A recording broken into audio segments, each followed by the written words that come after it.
So, first topic we're gonna get into is the weight challenge. Spence versus Crawford, part two. Either we're gonna have to wait to see what weight they're gonna fight at, or they may not fight at all. But the rematch clause has been reactivated. It's not happening at the end of the year, but it's gonna happen at some point. Ricky, what was your reaction to this? Uh, Honestly, I didn't really have a good reaction to it. It was just like, okay, they gonna fight again, but we already know it's gonna be the same thing. I can't I can't see Spence doing anything different if they fight at 147 or 154. So, uh, yeah, I can see it's gonna be the same type of fight. Fast camp? Yeah, I mean, I'm cool with the fight happening or not. I stand with Crawford. You know,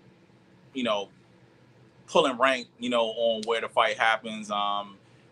It's well, the only thing I have about Spence in regards to doing that is like, oh, okay, let me try to get another advantage. For so many years, them and PBC was, not giving them the fight and not giving other people the fight. Now he feels, you know, the uncontrollability of, how he can, pick the fight or pick the weight or whatever now. So I think it's Terance one. He's well within his right to, choose that. It was for the 147 belts. So we gonna fight at 147. We know the real reason he's doing it is because he really want bigger fish. He sees that's too easy. He sees the same thing gonna happen at 54. But it's for me, it's like an excuse. Oh, nah, let me get that rematch at 54. But it was all of this talk up before that. I'm the king. I'm the big fish at 47. So fight at 47, and that just is what it is. Like it's. I don't like the fact the excuses of why you can't fight at 47 no more when it's been for years. I'm that dude at 47. So I'm with Terance on this 47. You know Yeah. why he don't want to fight at 47, man. Emotional damage. That's and, why. and 47 is the best weight with purpose anyway. A lot come with the 147 fighting at 147. Yeah. Ty? I agree with all of them. To me, I don't think Spence has enough time to fix everything he needs to fix. So even if they did Yeah. fight, it's going to be a terrible fight for him, regardless. I don't care if it's 154, 194. I don't care. He's still going to lose. So it don't really matter to me. Say 154, 194, at 444. It don't matter. If the fight is done in full. But for me, I heard that I know they're saying that y'all saying that they should fight at 147, but I heard it's up to Crawford as well. So if Crawford let's go let's go to 154. You know what I mean? Like, because everyone's saying that everyone's coming up with these excuses for why you lost at 147. So I bet I already beat you at 147. So let's take it to 154. You said you was the man there. I proved to you that you're not the man. So if I take it to 154, do you see the fight being a little bit better than what it was at 147? No, because it's more so about the skill set. Like you can see the two different skill sets. So watching that fight should tell you that it's not about the size or the weight or him, the rehydration or whatever people want to give excuses. It wasn't about that. The making our determination. It's the skill set, honestly.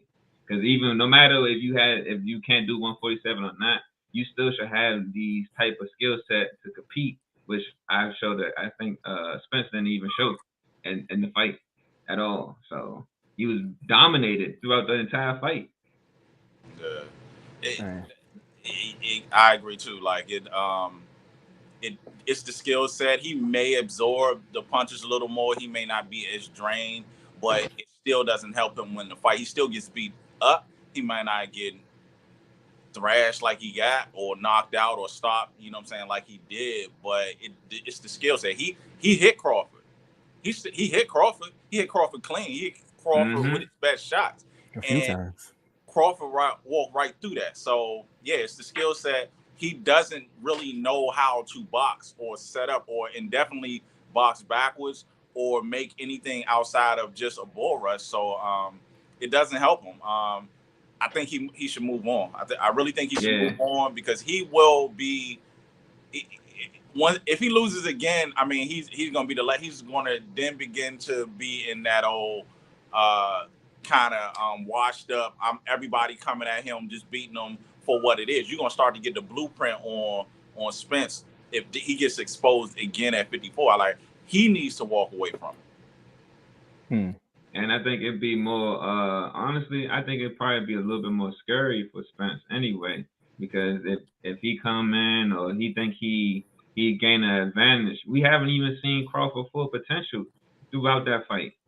So it'll be even more scary for Spence because now you really gonna be getting hit with stuff that you never seen before. You didn't even see the first fight, because now you done made Crawford change up his game, and now he fighting you a different way.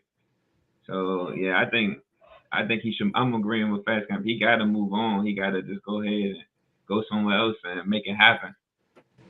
Now let's do this, because let's say the shoe was on the other foot, because technically the only reason Crawford is giving him the rematch or living up to the rematch clause is because of the shot that he gave him. Because technically Spence didn't have to take this fight.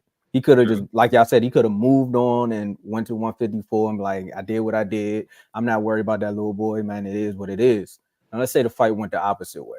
Will we still be saying the same thing if Crawford wanted this fight? It ain't possible.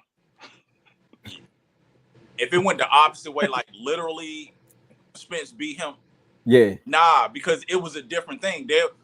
It was like everybody believed that Spence was the big fish. Mm-hmm. Only the real dudes, you know what I'm saying, who knew boxing, like you could see it in the picks. The fighters had Crawford because of his abilities, but you know the fans and the casual people had Spence because his name was bigger. Had he beat him like that, it wouldn't have been. They would have been like, most people would have been like, oh, we knew that was gonna happen. So it wouldn't be that same energy. No, because no one really the masses didn't really expect him to win, and then for the people who expected him to win, it was like, oh dang, I picked wrong. Yeah. Well, I mean, I just had to throw that out there, you know, because in another parallel universe, Spence did win, and Crawford is trying to get back. But this ain't the universe we in, and we leave that in the multiverse. And Spence would have won. Crawford would have probably retired. I don't think he would have retired. Yeah, he would have, because you got to look at the way his career was treated. You know what I'm saying? You take that L. Do you think Spence would have gave him a rematch? I don't think so. Nah, no rematch would have happened. Right about that. Yeah, you get what I'm saying? So he would have, and then fighting at that caliber, like what else could he would have did? Go chase Spence in a different weight class?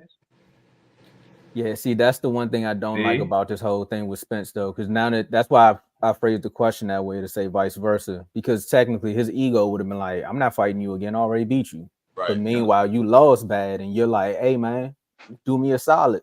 Yeah. So it's kind of like the Dolphins not kicking that field goal, but we're talking about boxing, man. We're talking about boxing. So let's talk about